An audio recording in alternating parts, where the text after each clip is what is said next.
always taught in the local language. It's important for me to know what geography of 1 square kilometer area of Jesus and Mary College is, rather than knowing what is happening, which bird is dancing at North Pole right now. Unfortunately, we end up talking about issues that are distant rather than our own local history and local ecology and local geography. And our academic institutions or our academic discourse has actually really failed there in some way or the other. That there are children who are more aware of issues of other nations,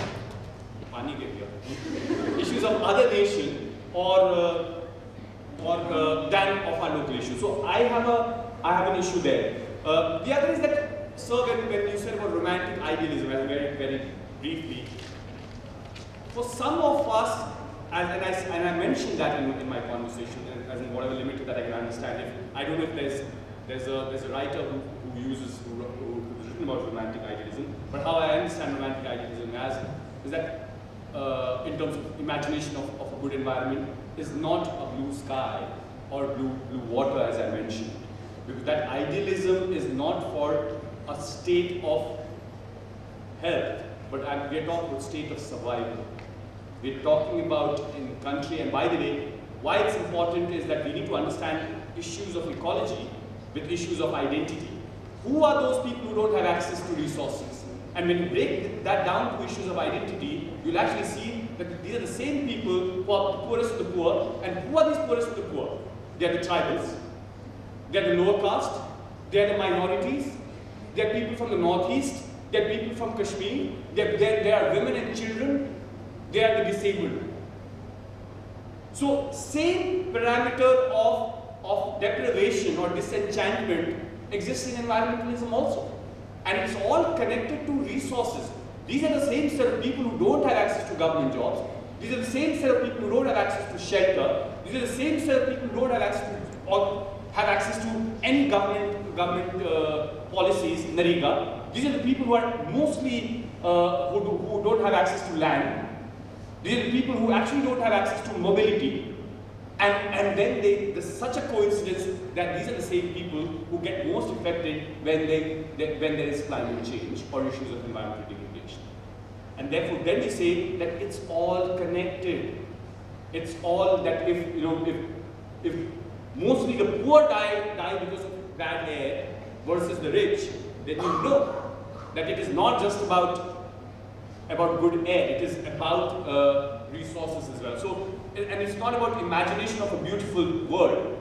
It's a crisis, and the reason why, ma'am, when I get a little passionate about it, is that when do we declare an emergency?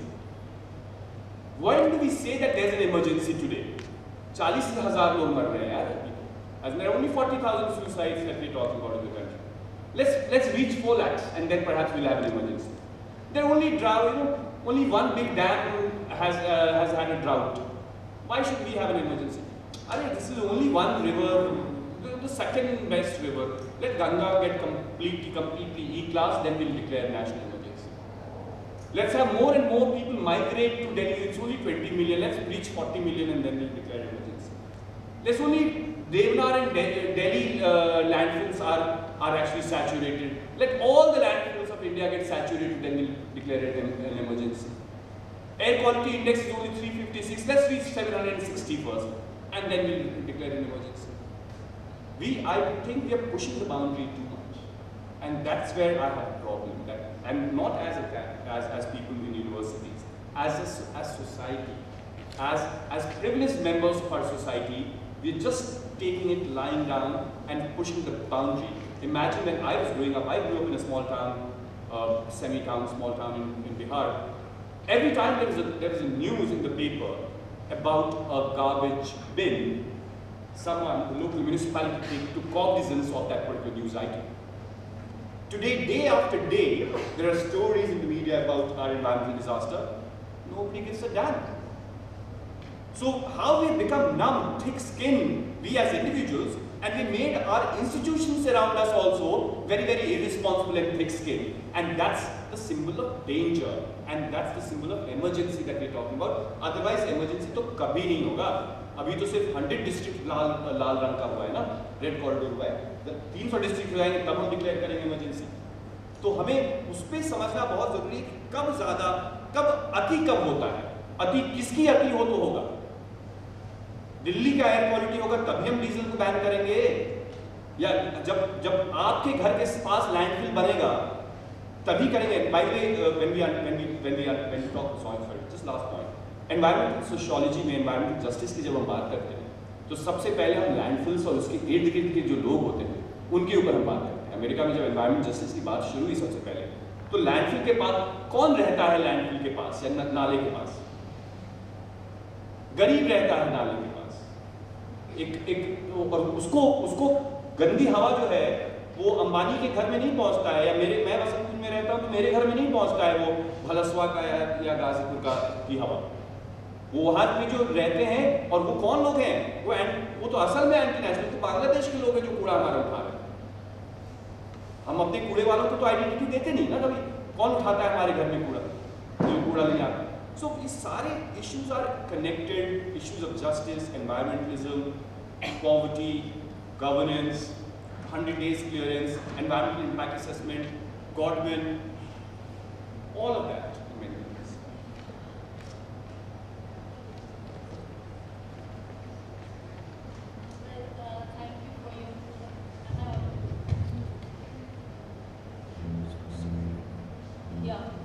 Can you hear me? Well, your question was not very clear, but whatever I understood is how to learn. But this is a very philosophical and a very broad question, of course. And yeah, the very little point that I was trying to make is that modern knowledge system, modern knowledge subjectivity, what is modern, what is rational, what is scientific, and what is, if at all, if you don't follow those criteria of scientific rationality, of causality, or of, as we tend to understand modern post-European Enlightenment modernity, you are not a modern knowledge subject, and the indigenous knowledge subject, or the community knowledge subject, or the ancestral or traditional knowledge subject, or the oral knowledge subjectivity, which are generally known as non-modern traditional knowledge, is a broader distinction. Now, what we are faced with? We are faced with a situation since yesterday speakers have been talking about, as Sudha Vasan very, very distinctly talked about, the capitalist mode of production, industrialized mode of production. Sarvesaji talked about the industrial economy and the industrialized way of production, industrial world that we live in today. It epitomizes our modern knowledge subjectivity.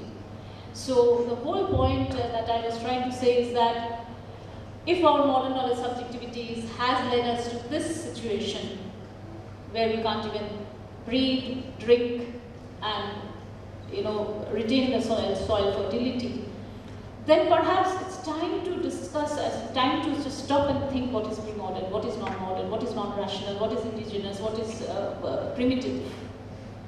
And if we consider them as non-modern, non-rational knowledge, then is it not time to also learn from them, learn from these techniques, or learn from these rationalities? As he was pointing out, which pattern of reason you will follow. And taking it further, I would say modern knowledge subjectivity is not only rational subjectivity, there is diversity of rationality. So even the knowledge subjectivity of a lecture which tells them that if you have been doing cardamom plantation in North Sikkim as cash crop plantation, and you have been robbing continuously the nutrient and the soil quality, the regenerative power of soil, which yesterday speakers spoke so clearly about, then how to regain those the quality of the soil so that the soil produces, replenishes itself with food and seed diversity. So that the indigenous, so the illiterate lecture tries to plant a certain variety of cane into those fallow and barren fields where cardamom plantation was being done for the last 20 years, to just fill it up with local variants of cane.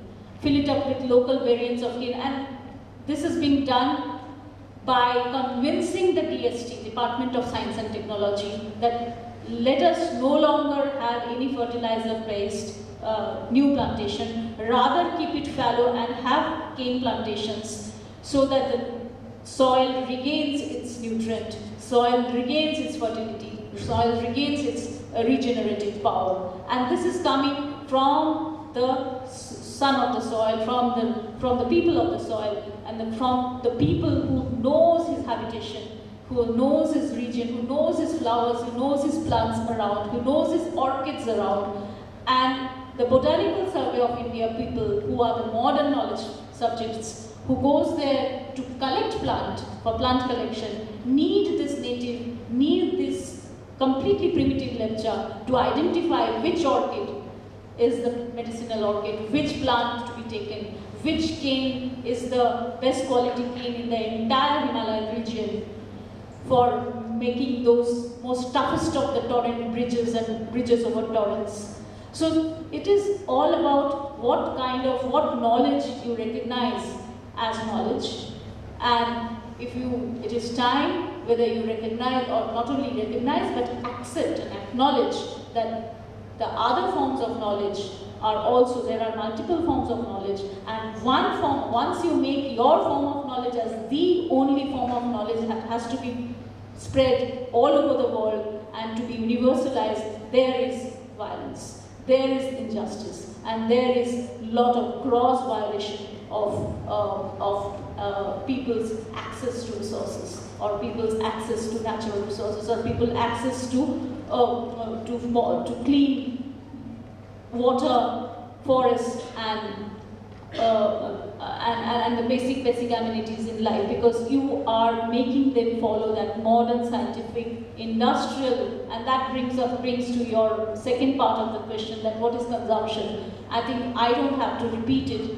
It is all about yesterday's talk when they were talking about how this entire environment has to be located in the capitalist mode of production, which is but about production for profit and production for consumption, which you initially don't need, but then you are being told that you need this. So it's like needless consumption. Mostly it is the needless consumption, mostly it is the surplus production, which the capitalist world economy needs you to consume more and more, and consume those things which will produce more and more waste. And it is because of that waste your entire environment is at stake, whether it is a landfill or whether it is polluting Jamuna or whether anything that you talk about. It is that wasteful consumption, it is that waste generating consumption, it is that waste generating production of consumer goods.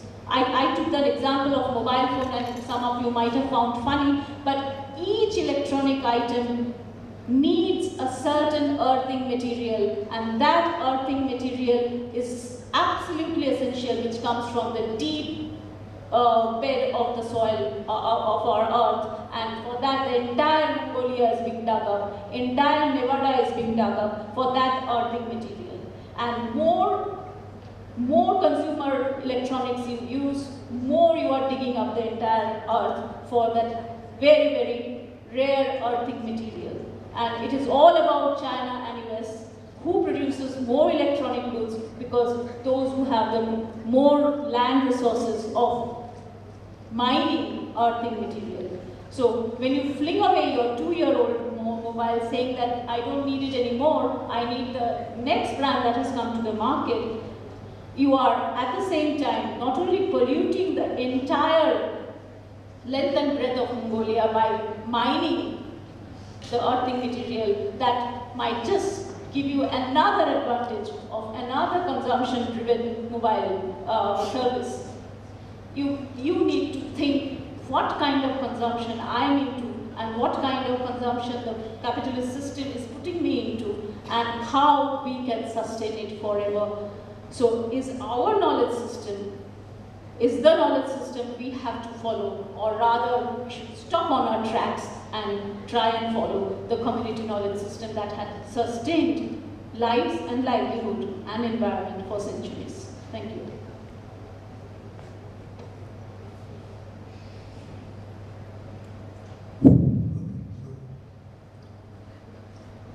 Let me begin with your questions. Who the Americans are sensitive to? I think I would suggest to you, why are you using Americans as a generic term? Yes. Because within Americans there are Americans and Americans. And those Americans who gathered on Wall Street and started off the Occupy movement are obviously not the same as those Americans who are working in the offices in Wall Street. So there are differences in Americans, and different Americans will be sensitive to different kinds of things. It's the same thing with Indians. And that relates to this other question about when do we start learning. And clearly we start learning when we start asking questions. It's as simple as that. If you don't ask questions, you will never learn. And that is why JNU and Hyderabad and Jadavpur are today under attack, because they're telling kids there, stop thinking, stop asking questions. Now who's doing it? Some Indians are doing it, obviously. Just as much as other Indians are saying, no, we insist on our right to ask questions. And the moment we start asking questions, we start learning. And there's an unanswered question here, which I'll just approach very quickly, which is what happens when you've learned? What do you do? That's going to be a big question. Because all this learning is very good, but what does it eventually do? When I was in IIT in the 60s, there were 3 other people in the IIT. And I think all of them came to this point. We have learned, we are starting to ask questions, what do we do? Praful Vidwai decided to give up engineering and go off to the Hanu and organize tribals there. So that's one way of doing something. Javed Anand decided he'd had enough of engineering, he wanted to address the issue of communalism. He and Tista Sadalva started Communalism Congress, essentially to propagate ideas. Colin Gonsalves dropped engineering, went on to become a lawyer. And he has decided he is going to protect people who are asking questions. So it depends what role you see for yourself. And as the Vedic division of labor says, if you are a Brahmin, you start creating knowledge. If you are a Vaishya, you start selling knowledge. And if you are a Shudra, you work your ass off. In between, if you are a Kshatriya, you have to decide at whose neck you will put your sword, who you will fight with. Unfortunately, if you are a feminist, you will start questioning this whole division of labor itself and whether they can be merged. So there are merits to restructuring, which is to break down into categories, which is to say who's American and who's Indian. There's also merits to integrating it back together and saying, what do we do? And if that dialogue has been spurred off by this discussion, which we hope to have tried to do, then I think we've achieved our objective. So you've started asking questions, very good. Don't look at us for answers. We have more questions. Is there time? There are more questions. Really? 1.5 questions. I mean, basically, even if it's unformed, just ask. That's what I meant. Migration of 15 or so million Easterners, which presents the greatest danger to the environmental health of Delhi. No country, least of all a third world country, can deal with such a migratory tide. This migration is also violative of our constitution, which grants every region a right to maintain its identity. Many groups and individuals who are notorious for bringing destitution to their respective regions are now trying to expand into Delhi and Western India under the cover of universalistic ideas. So your points are really a red herring, a distraction. Okay, so do I have a right to live in Delhi? How many of you are from Delhi? How many of you are not from Delhi? All of you guys have problems, because you're consuming Delhi's air, Delhi's water. I'm sure on our panel also, just looking at the surnames, you all are anti-Delhi in that sense. I'm coming back to your question, sir. That at the end of the day, when one of the reasons that we're talking about when migration takes place, and I'll come to Delhi's environment and how what's my footprint in that sense, and it's huge. One of the reasons why people migrate is because of push or pull. Push in terms of what I was when I was living in Bihar.